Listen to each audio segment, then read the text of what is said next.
Hi everyone, welcome to the TNPSC-UPSC History channel. If you haven't subscribed to this channel yet, subscribe immediately and click on the bell icon. That way you will get instant information when new posts are uploaded on the history. Let's get into the video now. History. Now we are going to see the Regulating Act of 1773. Introduction. The Regulating Act was passed by the British Parliament in 1773 to improve the affairs of the English East India Company.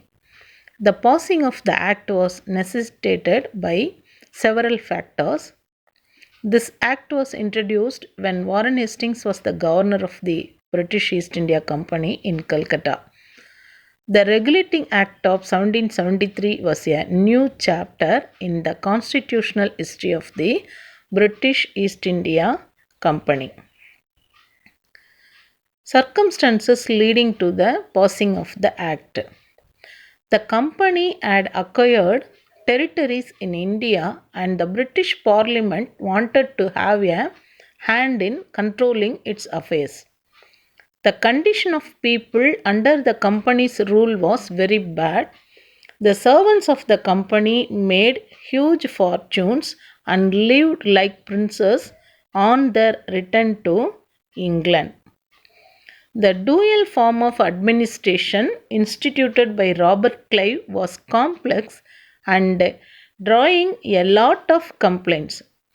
The East India Company was in severe financial crisis and had asked a loan of £1 million from the British government in 1772. The Secret Inquiry Committee reported that the financial condition of the company was very bad. The committee gave a very adverse report against the company, as a result of which the Act of 1773 was passed. Provisions of the Regulating Act. Changes in England. The Act created a Board of Commissioners consisting of Secretary of State, the Chancellor of Exchequer, and 4 other Privy Councillors. They were to be appointed by the king and were to hold office during his pleasure. The directors of the company were formerly elected by the Court of Proprietors for 1 year, but the Act provided that in future they were to be elected for 4 years. However, 1/4 of them were to retire every year. The directors were required to submit copies of letters and advices received from the Governor General in Council. The Governor General of Bengal in Council and the Governors of Bombay and Madras were required to pay due obedience to the orders of the director and also kept them constantly informed of all the matters affecting the interest of the company. Changes in India. The presidency of Bengal was made supreme over those of Bombay and Madras. The governor of Bengal was then designated as the Governor General of the 3 provinces. The Governor General was given the power of superintendence, direction, and control over 2 remaining territories. Warren Hastings was appointed as the first Governor General through the Act. The Governor General was assisted by 4 councillors. Their tenure of office was fixed for a term of 5 years.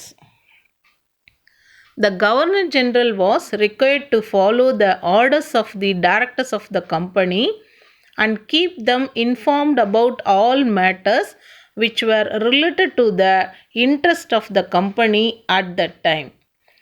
The Governor General was given the power to make rules, ordinances, and regulations for improved governmental control over the company owned territories.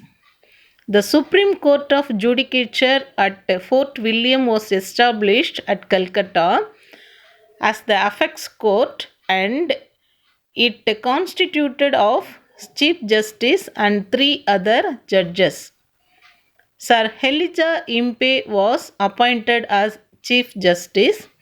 The Supreme Court was given the power to try civil, criminal,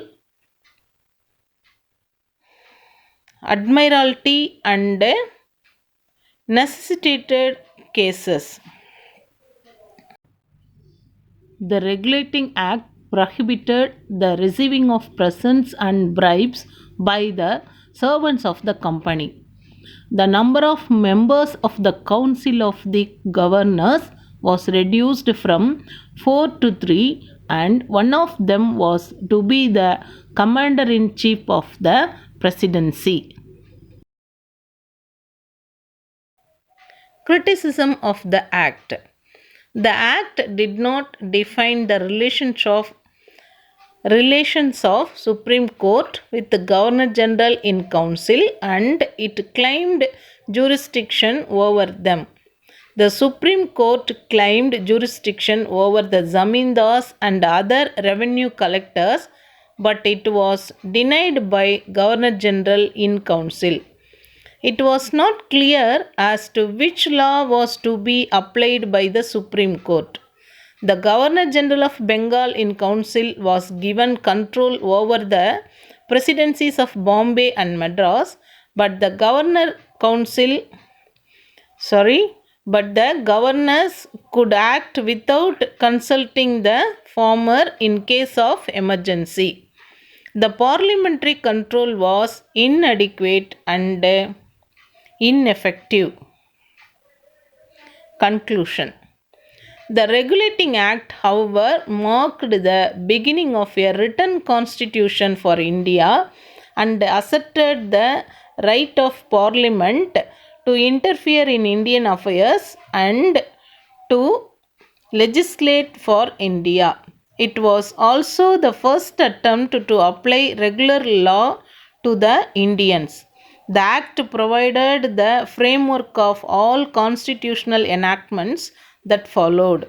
The collegiate system was introduced to prevent the Governor General from becoming autocratic. So that's all about the Regulating Act of 1773. Kindly subscribe this channel TNPSC-UPSC History. Thank you.